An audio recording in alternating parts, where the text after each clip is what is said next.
পাচারের টাকা দ্রুত ফিরিয়ে আনতে পুরোদমে কাজ চলছে বলে সংসদকে জানিয়েছেন অর্থমন্ত্রী আমির খসরু মাহমুদ চৌধুরী। তিনি জানান 4টি বিদেশি আইনি প্রতিষ্ঠানের মাধ্যমে বিদেশে এস আলম ও বেক্সিমকোর সম্পদ অনুসন্ধান করা হচ্ছে।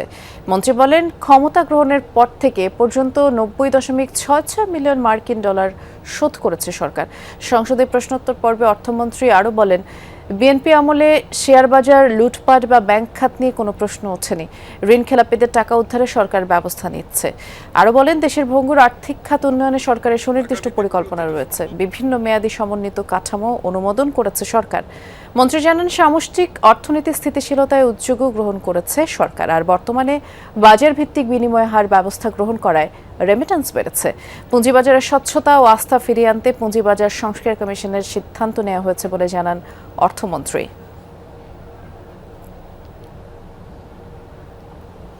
চলছে ত্রয়োদশ জাতীয় সংসদের প্রথম অধিবেশন। আমরা সরাসরি যাচ্ছি।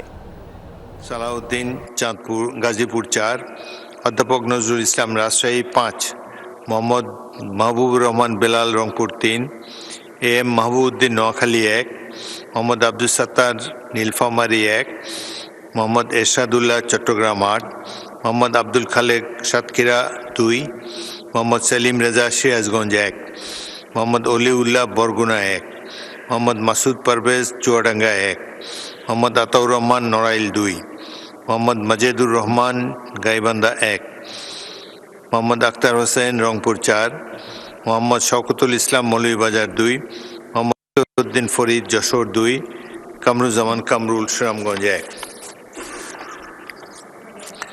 শাহজাহান চৌধুরী চট্টগ্রাম 15, এ কে এম সেলিম রেজা হাবিব পাবনা 2, মুন্সি রফিকুল আলম ফেনী 1, মোহাম্মদ খালেদ হোসেন মাহবুব ব্রাহ্মণবাড়িয়া 3, মোহাম্মদ আনোয়ারুল হক নেত্রকোনা 2, মোহাম্মদ এনামুল হক নওগাঁ 2। নোটিশগুলোর মধ্য থেকে আমি যশোর 1 থেকে নির্বাচিত সংসদ সদস্য মোহাম্মদ আজিজুর রহমান, চাঁদপুর 2 হতে নির্বাচিত সংসদ সদস্য মোহাম্মদ জালাল উদ্দিন এবং নাটোর 2 আসন থেকে নির্বাচিত সংসদ সদস্য এম রুহুল কুদ্দুস তালুকদার দুলুর নোটিশগুলো গ্রহণ করলাম। বাকি নোটিশগুলো গ্রহণ করা সম্ভব হলো না বলে দুঃখিত। যাদের নোটিশ গ্রহণ করা হয়নি, বিধি অনুযায়ী তাদের মধ্যে থেকে প্রত্যেকে নিজ নোটিশের বিষয়বস্তু সম্পর্কে 2 মিনিট করে বক্তব্য রাখার আহ্বান জানাবো। তবে মোট 30 মিনিটের মধ্যে যতজন সদস্যের বক্তব্য রাখা সম্ভব ততজনই বক্তব্য রাখবেন।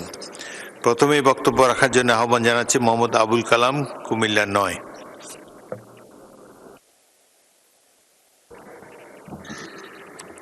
বিসমিল্লাহির রহমানির রহিম। মাননীয় স্পিকার, আপনাকে ধন্যবাদ। আমি 71 বিধিতে মাননীয় অর্থ ও পরিকল্পনা মন্ত্রীর মহোদয়ের মনোযোগ আকর্ষণ করছি।